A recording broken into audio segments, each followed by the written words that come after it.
Okay, so idi kalman jay lesson nga verbs ngay kat naadal yun ako sa itong agbasa de basic nga verbs nga 10, di ba? So tata, I have here few words with me. Few lang kasi man-mano lang few words nga mabali nga maaramid using those kwan nga making sense nga words. So yan, practice na tayo.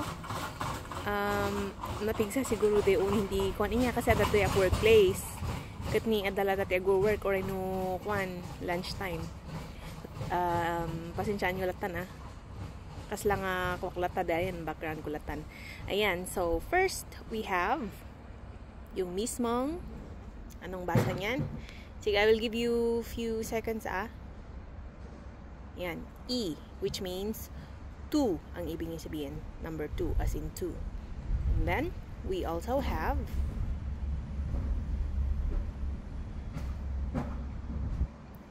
O, which means 5. O. Una andak nga kon nga agbasa tapno. Okay? And then we also have agtudtudo adi. Dito sumama basa-basa dito paper na makikita yo. Kat ni mo basa-basa amat lang.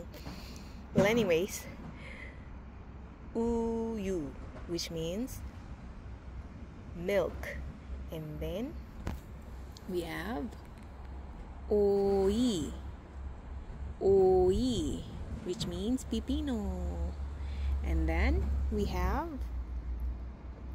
ai.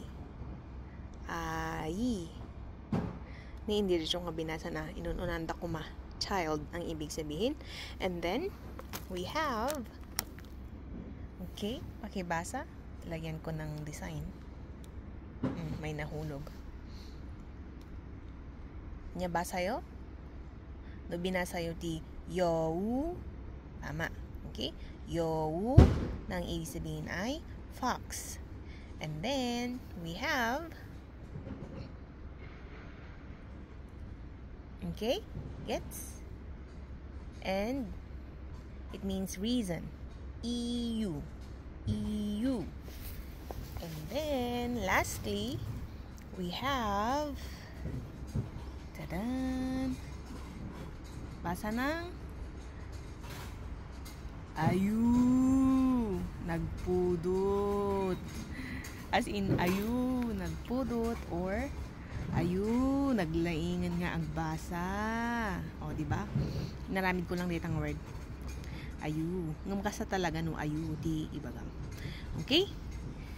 Okay, so see you sa next na video ta. Or nusok pa rin warak.